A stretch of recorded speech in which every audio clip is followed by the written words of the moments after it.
Sí, hacerle la invitación a todos los jóvenes y señoritas que quieran pertenecer al Cuerpo de Bomberos Municipales Departamentales de Santa Cruz del Quiché, a que se acerquen a nuestras instalaciones, donde se les estará brindando mayor información.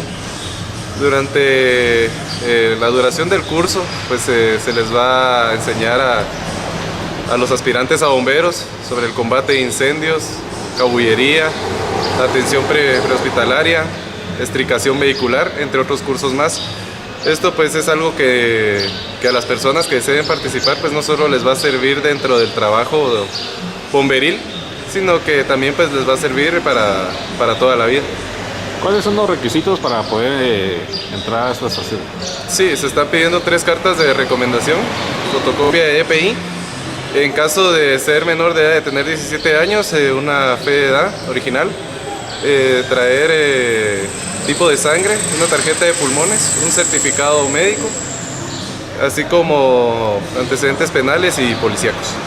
Quiero cumplir un sueño que mi hermano tuvo aquí en la estación, que él pertenecía en la estación y no lo pudo cumplir.